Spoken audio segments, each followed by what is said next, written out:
Assalamualaikum warahmatullahi wabarakatuh. Perkenalkan, nama saya Fitria Miningsih. Saya berasal dari program studi Pendidikan Sejarah Universitas Jember. Di sini saya akan menjelaskan mengenai sejarah Amerika dengan materi Doktrin Monroe, Sejarah, Ringkasan, dan Signifikansi. Doktrin Monroe pada 2 Desember 1823 merupakan landasan dari kebijakan luar negeri Amerika Serikat yang diucapkan oleh Presiden Monroe dalam pesan tahunan kepada Kongres yang mengatakan bahwa dunia lama dan dunia baru memiliki sistem yang berbeda dan harus tetap berada dalam lingkungan yang berbeda pula. Presiden Monroe ini mengatakan 4 poin dasar. Yang pertama, Amerika Serikat tidak akan mencampuri urusan dalam negeri atau perang antara kekuatan Eropa. Yang kedua, Amerika Serikat mengakui dan tidak akan mencampuri koloni dan ketergantungan yang ada di belahan barat. Yang ketiga, belahan barat tertutup untuk kolonisasi masa depan. Dan yang keempat, yang terakhir, setiap upaya oleh kekuatan Eropa untuk menindas atau mengontrol negara manapun di belahan barat akan dipandang sebagai tindakan bermusuhan dengan Amerika Serikat. Di samping ini merupakan teks pesan tahunan Presiden James Monroe tahun 1823 kepada Kongres yang menguraikan mengenai Doktrin Monroe. Meski awalnya diabaikan oleh kekuatan-kekuatan Barat Eropa, Doktrin Monroe menjadi andalan kebijakan luar negeri Amerika Serikat.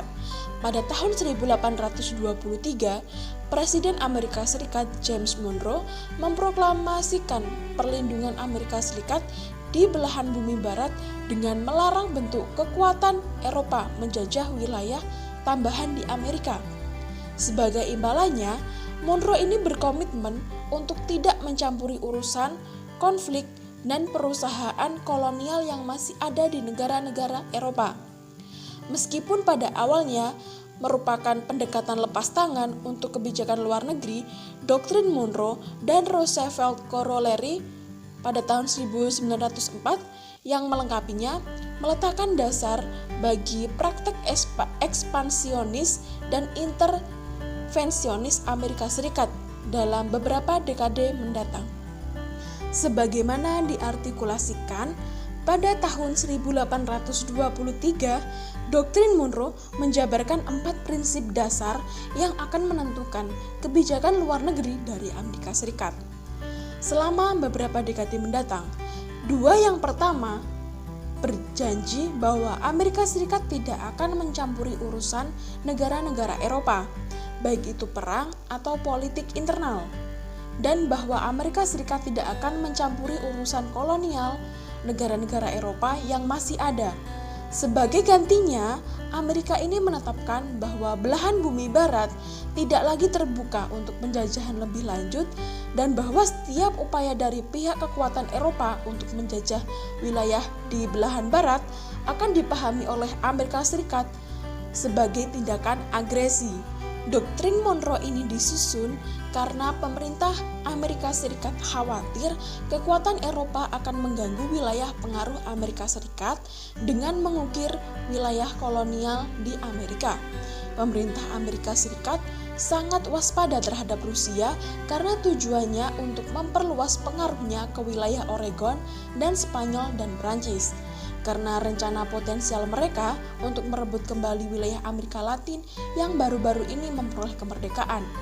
Meskipun Inggris mendesak Amerika Serikat untuk membuat deklarasi bersama dengan mereka, namun Amerika Serikat ini pada akhirnya memilih untuk deklarasi secara sepihak untuk menghindari hambatan apapun terhadap desain ekspansionisnya sendiri.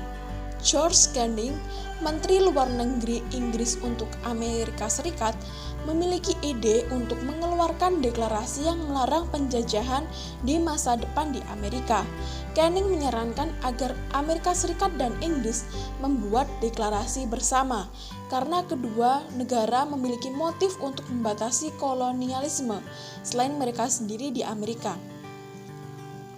Presiden Amerika Serikat James Monroe dan mantan Presiden James Madison dan Thomas Jefferson menerima gagasan-gagasan tersebut.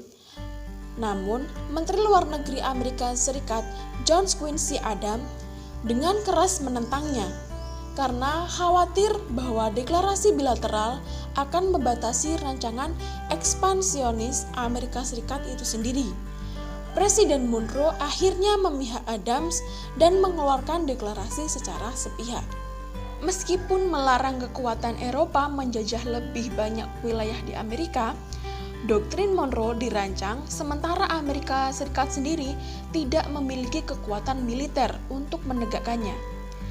Hal itu berubah ketika Amerika Serikat muncul sebagai kekuatan global. Pada tahun 1904, Roosevelt Corollary untuk doktrin Monroe menegaskan peran Amerika Serikat sebagai polisi di belahan barat dan haknya untuk melibatkan diri dalam urusan negara-negara di Amerika Latin. Meskipun dibenarkan di bawah naungan untuk membatasi campur tangan Eropa di Amerika, Roosevelt Corollary berbuat lebih banyak untuk meletakkan dasar bagi Amerika Serikat dan praktek intervensionisnya sendiri dalam beberapa dekade mendatang. Doktrin Monroe dalam menegaskan perlindungan sepihak Amerika Serikat atas seluruh belahan barat adalah kebijakan luar negeri yang tidak dapat dipertahankan secara militer pada tahun 1823. Monroe dan Adams sangat menyadari perlunya armada Inggris untuk mencegah potensi penyerangan di Amerika Latin, karena Amerika Serikat bukan kekuatan besar pada saat itu. Dan karena kekuatan benua tampaknya tidak memiliki niat serius untuk merebut kembali Amerika Latin. Pernyataan kebijakan Monroe tidak dikenal sebagai doktrin Monroe selama hampir 30 tahun. Sebagian besar diabaikan di luar Amerika Serikat. Di samping ini merupakan kartun yang mengejek ketidakmampuan Amerika Serikat untuk menegakkan doktrin Monroe selama Perang Saudara. Amerika Serikat tidak memohon atau menentang pendudukan Inggris di Kepulauan Falkland pada tahun 1833 atau gangguan Inggris berikutnya di Amerika Latin.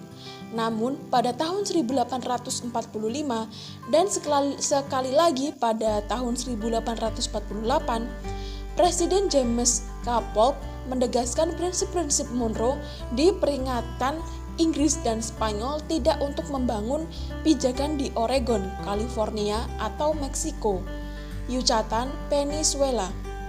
Pada akhir Perang Saudara Amerika Serikat ini mengarahkan pasukan di Rio Grande untuk mendukung pemerintahan Prancis menarik kerajaan bonekanya dari Meksiko.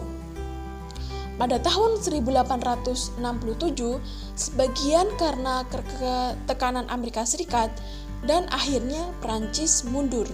Setelah tahun 1870, penafsiran doktrin Monroe menjadi semakin luas ketika Amerika Serikat muncul sebagai kekuatan dunia.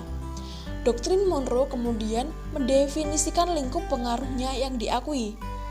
Presiden Theodore Roosevelt menambahkan Roosevelt Corollary untuk doktrin Monroe pada tahun 1904 yang mengatakan bahwa dalam kasus-kasus kesalahan yang mencolok dan kronis yang dilakukan oleh sebuah negara di Amerika Latin, Amerika Serikat dapat ikut campur dalam urusan dalam negeri negara-negara tersebut.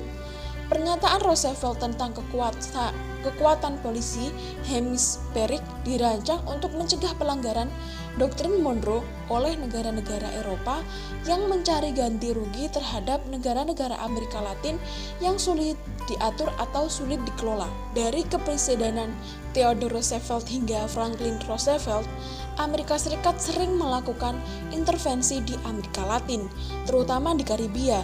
Sejak tahun 1930-an, Amerika Serikat telah berusaha untuk merumuskan kebijakan luar negeri Amerika Latin dengan berkonsultasi dengan masing-masing negara di belahan bumi dan dengan organisasi negara-negara Amerika. Namun, Amerika Serikat terus menjalankan peran kepemilikan pada saat ancaman nyata terhadap keamanan nasionalnya. Dan belahan bumi barat tetap didominasi oleh Amerika Serikat. Itulah penjelasan mengenai sejarah Amerika, mengenai doktrin Monroe, sejarah, ringkasan, dan signifikansinya. Terima kasih atas perhatiannya. See you next time. Wassalamualaikum warahmatullahi wabarakatuh.